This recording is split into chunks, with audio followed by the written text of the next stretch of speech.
Pós-operatório de ombro. Bom, pessoal, hoje eu resolvi fazer com vocês um bate-papo bem simples, bem direto também, sobre o pós-operatório de várias lesões de ombro. Isso aqui daria seguramente umas 10 aulas, mas eu vou tentar fazer algo mais sucinto, mais generalista, e se for do interesse de vocês, vocês vão escrever aqui embaixo se isso ajuda, se não ajuda e se precisa saber mais, tá bom? Eu sei que o pessoal que me segue aqui no YouTube, que acompanha os meus vídeos, vem muita coisa sobre ombro, mas é porque é uma dúvida muito recorrente de vocês e eu tenho muito conteúdo para passar, então eu vou dividindo isso em alguns vídeos. E eu tive uma pergunta justamente sobre o pós-operatório, o que eu devo fazer, doutor, o que eu não devo fazer, me diz pelo menos o começo, e é isso que eu vou tentar fazer com vocês nesse vídeo, explicar o começo, porque um começo bem feito garante uma reabilitação adequada, tá bom? Então vai ser um bate-papo bem bacana, vamos comigo.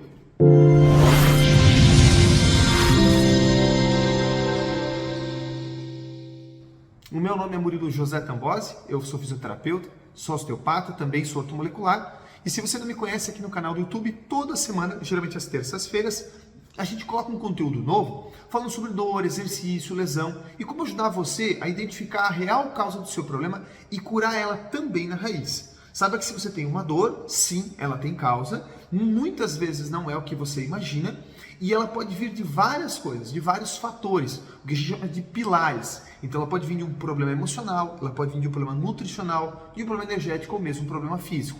O fato é que se você não localizar a causa, você não consegue resolver o problema em raiz e aí você vai estar a vida inteira sofrendo com isso, tá bom? Aqui embaixo ou em algum lugar dessa tela tem um cardzinho que eu vou explicar para vocês melhor os 4 pilares, tá bom? Se você também é novo por aqui, não esquece de se inscrever no canal. Aí eu sei que você está gostando, que esse tipo de conteúdo te ajuda, né? Dá uma curtida. Essa curtidinha não custa nada para você e faz toda a diferença para mim, porque dá aquele feedback do tipo, esse vídeo não deu muita curtida, então talvez não é isso que eles queiram, tá bom? Então faz essa gentileza e se você for muito comprometido, compartilhe com as pessoas da sua família, tá bom? Eu espero que esse vídeo te ajude.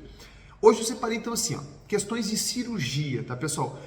Muitas pessoas que vêm no canal aqui do YouTube, eles tentam evitar a cirurgia, por isso buscam exercícios, orientações, o e-book nosso de ombro também ajuda muito, mas se você operou esse ombro, eu operei a ruptura do supraespinhoso, que é o mais comum, entendeu? Então é feita uma âncora, né, com pinação e parafuso, é feita uma amarração, que eles chamam de âncora, para ancorar esse ombro ali. Mas independente da cirurgia que você fez, eu quero te dar essas sacadas, tá bom? Acompanha a partir de agora. Quando você faz uma intervenção a nível intraarticular, então você não está mexendo na clavícula, por exemplo, que é por fora, né? Ou em situações mais superficiais, como uma pequena escoriação, algo do gênero. Você foi lá e invadiu a articulação.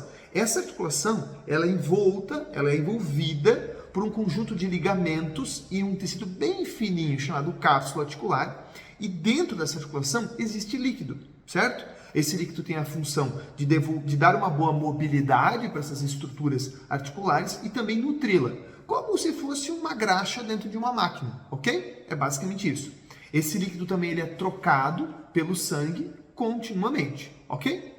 Quando você entra na articulação, no momento que você faz a invasão cirúrgica, ali vai haver um acesso cirúrgico, então 2, 3 acessos, às vezes um é para instrumentação, para câmera, enfim, vamos supor, né? Ou se você fez uma cirurgia aberta, né? Um corte grande, tudo, campo aberto. Aquela área onde você fez a incisão, pessoal, vai gerar uma fibrose, uma aderência, um campo de interferência muitas vezes. Eu atendi faz pouco tempo uma senhora, tinha dor nos 2 ombros e era só cicatriz de um acesso, de um ombro. Então, de um acesso apenas de um ombro.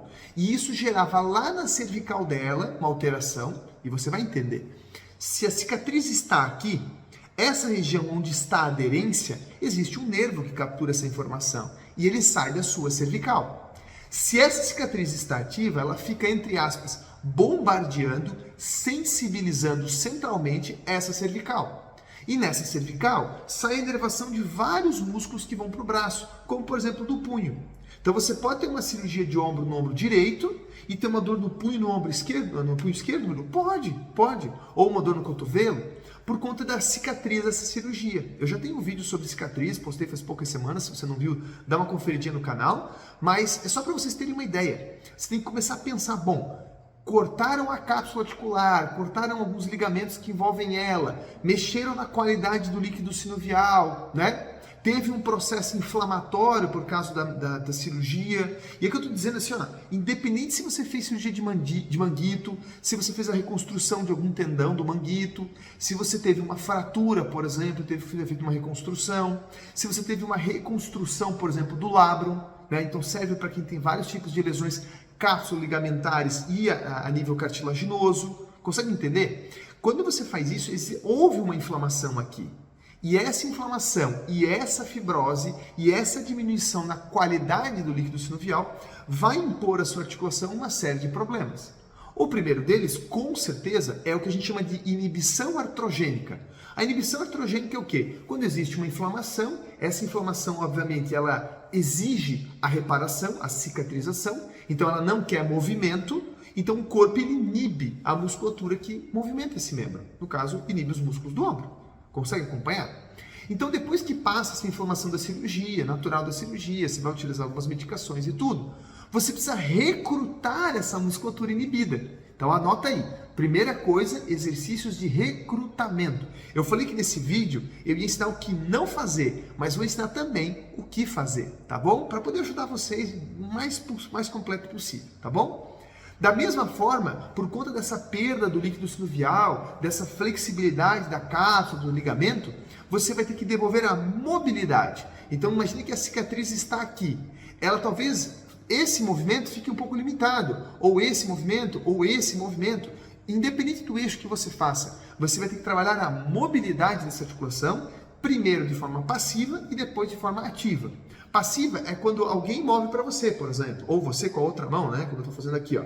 Isso é passivo, eu não estou levantando meu braço, eu estou movendo meu braço com a mão direita, ó, ok? Ou alguém está movendo, ou você usa uma polia, como antigamente se usava na fisioterapia, hoje não se usa mais, né? Então, você usar alguma coisa que faça passivo para você mobilizar, para relaxar a cápsula, os ligamentos, os tecidos articulares ali dentro, tá bom? E você precisa também depois pensar que para essa articulação voltar a fazer movimentos refinados, como escrever, né, fazer um movimento com a mão, algo assim do gênero, né, digitar, fazer alguma pintura, você precisa de estabilidade nessa articulação. Isso seria o mínimo que você precisa, tá bom? Recrutar a musculatura, mobilizar e estabilizar. Posso ensinar para vocês alguns exercícios que direcionam para essa linha, tá bom? Agora, o que eu não posso fazer, doutor? O que é errado fazer num pós-cirúrgico, tá? Ou não é o mais indicado, não vou dizer que seria o errado, mas não tão indicado, vamos dizer assim. Uma das coisas piores que você pode fazer é iniciar os movimentos para o ombro já numa angulação superior a 90 graus. Então imagine que eu estou deitado, né, e o meu ombro operado seria o direito, e eu começo fazendo exercícios que já ultrapassam 90 graus. Para você chegar a 90 graus, lá dentro da sua articulação, vários vetores de movimento, a gente chama de movimentos artrocinemáticos, tem que acontecer. Rolamento, deslizamento, né? Todos esses movimentos pequenininhos, e isso, num primeiro momento, não existe. Não é que não existe, você perdeu pela cirurgia, né? Então, você lá em cima, num ângulo de mais de 90 graus, né? Sei lá, 160, 170 graus, praticamente 180 graus, você vai estar exigindo muito movimento que o seu ombro ainda não tem. E quando ele não tem, por N motivos da cirurgia, como eu falei, fibrose e tudo mais, né, inibição artrogênica, você vai compensar. E aí você compensando, muitas vezes você vai levar uma síndrome de impacto, uma redução do espaço subacromial, vai aumentar a inflamação de algum tendão, pode ter um pinçamento de algum tecido ali importante. Então o fato é que você exacerbar angulações, tanto na flexão seria para frente aqui, pessoal, tanto na flexão de 90 graus, quanto na abdução de 90 graus, né? Não é uma forma racional de você começar a reabilitação, tá bom? Agora, de barriga para cima, de 0 a 90, é tranquilo, tanto na flexão, ó, de novo, desculpe, tanto na flexão 0 a 90, quanto na abdução, na horizontal. Então você fazer esse movimento aqui, ó, deitado, não vai ser um problema. Você entendeu? Eu estou dando já o ruim e o bom para vocês. Fiz um vídeo um pouco mais complexo do que poderia ser. Outro ponto importante é muito, e esse segundo item contraindicado, eu sempre digo assim, ó, contraindicação, existem algumas que são absolutas. Essa que eu falei é uma absoluta. A segunda que eu vou falar agora, ela fica no meio termo, entre absoluta e relativa, porque depende da sua lesão. Vamos dar um exemplo que você teve uma ruptura de manguito, vai dar um exemplo muito bom. Fazer essa contraindicação que eu vou dar agora, ela é relativa. Qual que é a contraindicação, doutor? Fazer a hiperextensão. Então, por exemplo, você fez lá a flexão para frente, certo? A abdução para cá, ok? A extensão é para trás. A hiperextensão é para trás. Então, flexão, extensão seria o retorno e hiperextensão para trás. Alguns determinam isso como extensão, mas pouco importa. Quero que você entenda que fazer esse movimento com o braço para trás, numa lesão de manguito, né, como por exemplo uma ruptura de supraespinhoso, que é um dos músculos do manguito, não vai ter contraindicação nenhuma. Nenhuma. Agora, se você tem uma lesão de SLAP, por exemplo, e você operou, você reconstruiu o labro, fazer esse movimento não é muito interessante. Então, se eu estou aqui sentado, vou fazer isso aqui para levantar, não é muito inteligente. Eu estou numa postura de extensão fazendo para levantar, entendeu? Ou vai fazer um exercício apoiado, né? Sei lá, vai fazer um exercício contra o braço apoiado, né? Que você está tudo em extensão, né? Ou vai realmente pegar uma bolsa do banco de trás do carro, que você tem que fazer isso aqui. Não é legal, esse nem se toca que está fazendo, tá bom? Deu para entender essa contraindicação? Ela é relativa, tá? Ela é relativa. Outra contraindicação, também relativa, não absoluta, e para a maioria digamos assim, dos pós-operatórios, eu recomendo isso daqui, é você ficar atento a exercícios que sejam unicamente num plano de movimento. Entenda que para você fazer só a flexão, que é esse movimento para frente, você está isolando toda a carga num grupamento específico. Se você fizer ele um pouquinho na diagonal, como eu estou fazendo aqui, ó, não na frente, um pouquinho na diagonal, por exemplo, você está dividindo um pouco essa carga. Ah, mas é mais complexo o movimento, vai exigir mais do paciente. Por isso você tem que começar barriga para cima, movimentos passivos, depois mobilizações locais, o profissional fazendo por você, né? Depois ganhar amplitudes em outros planos nesse nível, né? Depois evoluir com rotações nesse nível, tá? Importantíssimo isso, para você dar mobilidade para a cápsula, flexibilidade para essa cápsula automaticamente, né?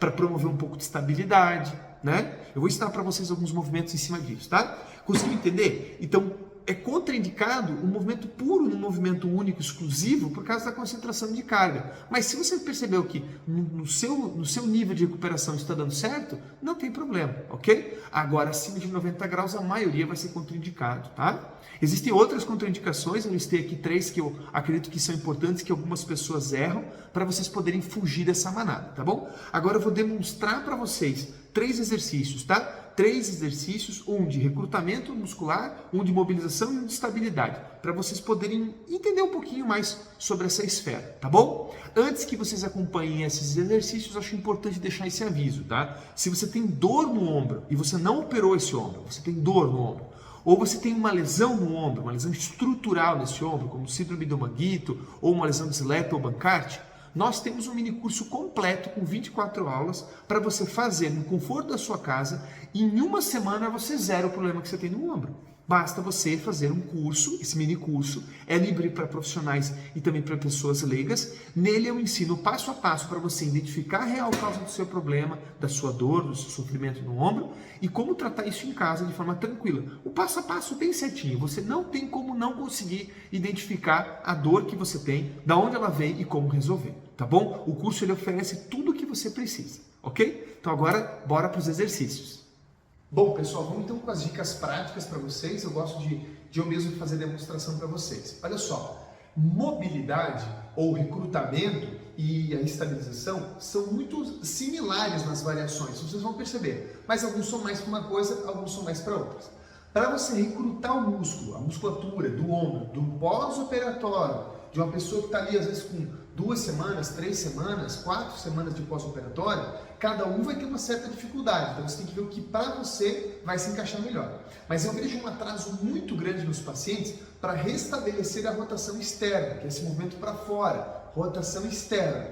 E para que você consiga fazer a rotação externa, não é só o fortalecimento dos rotadores externos, mas também o relaxamento da musculatura rotadora interna. Então você fazer um exercício que a gente chama de energia muscular para essa musculatura rotadora interna e externa ajuda muito, tá? Você pode fazer com a sua mão ou com a ajuda de um elástico, como eu tenho aqui, ou até mesmo o seu parceiro ou sua parceira para fazer, tá bom? Vamos começar com uma coisa muito simples. Olha só, eu vou começar relaxando a musculatura rotadora interna minha, relaxando ela e ao mesmo tempo recrutando as fibras dela para trabalhar na sequência. Olha como é simples, vou usar minha mão boa, vamos supor que eu operei o direito, né? Eu vou estabilizar meu antebraço, como você vai pegar aqui pouco importa, nessa posição aqui, ó, ok? Nessa posição aqui. E aí você vai fazer movimento para dentro e vai segurar com a outra mão. Você estabiliza com essa e força com essa para dentro. Força, 1, 2, 3, 4, relaxa. Agora você abre um pouco o braço, segura lá, 1, 2, 3, 4, relaxa,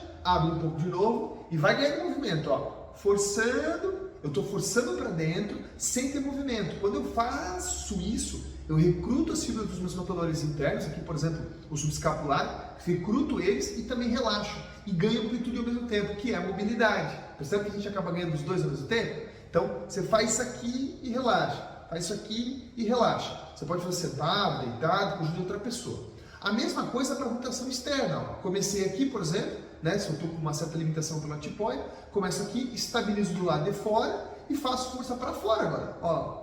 3 segundos, 4, relaxo. Abre um pouquinho, para fora e relaxo. Força e relaxo. É o máximo que você pode, olha só.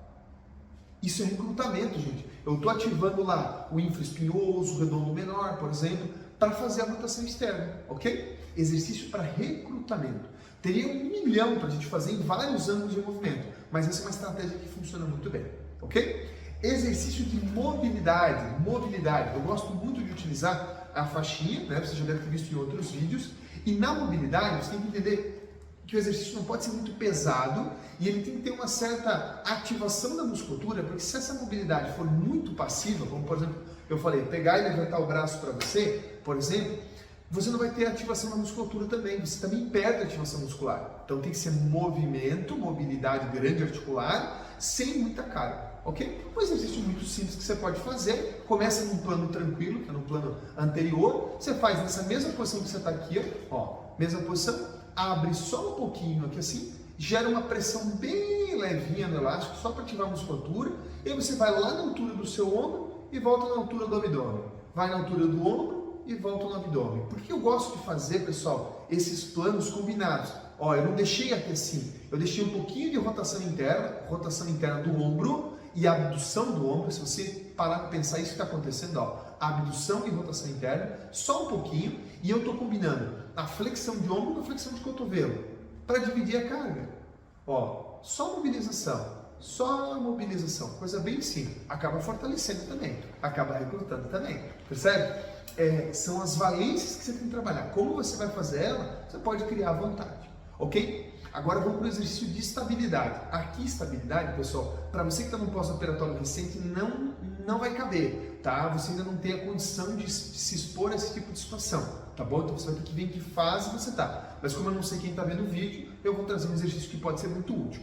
A estabilização é fundamental, principalmente nas lesões cápsulo-ligamentares, principalmente nas lesões nas lesões cartilaginosas, né? Nas lesões de Rio-Sex, de Bancarte, nas lesões ligamentares, bem menos, capsulares, bem menos, e bem mais nas cartilaginosas, como eu dei o exemplo agora. Porque a cartilagem ela vai trazer essa capacidade de estabilidade. Aqui você pode usar um pezinho, pode ser menor do que o que eu tenho aqui, e você vai fazer uma pegada nesse sentido normal, que eu tomo na mão virada para frente. Simples assim. Aqui você vai fazer da mesma forma num plano bidirecional, não só na flexão e nem só na abdução. Observe como eu vou levar um pouco para a lateral e faça devagar, ó. Aqui até o máximo e volta devagar. Esse é um exercício que não é para um pós-operatório recente, vocês já entenderam, né? Eu estou usando aqui um peso de 5, 6 quilos, então você tem que ter um certo condicionamento para fazer isso. Vai lá e volta, ok? Não é bem na frente, pessoal, um pouquinho de abertura, combina abdução e flexão, ok? Ó. Movimento bem simples, nada muito complicado, porque nesse momento que eu estou perturbando com o peso, e aqui você pode usar o peso para perturbar, ou você pode pedir para alguém usar a faixa para perturbar para você. Você pode, por exemplo, prender essa faixa em alguma estrutura, como por exemplo um espaldar, né? E aí você segura essa faixa, faz o mesmo movimento que eu falei. A faixa ela vai mudar de tensão. Você consegue imaginar? Eu segurando essa faixa, presa lá num ponto, um ponto fixo, e eu faço o mesmo movimento que eu estou fazendo aqui. Ela vai oscilando as tensões e vai proporcionando lá na sua articulação uma ativação dos próprios setores articulares para estabilizar melhor. Todo exercício vai ter recrutamento, mobilidade e estabilidade, contanto que você saiba criar em cima disso. Mas não esqueça de trabalhar bem essas 3 valências, tá bom? E em relação às contraindicações, no resto do vídeo vocês ficaram bem orientados. No mais, até o próximo vídeo.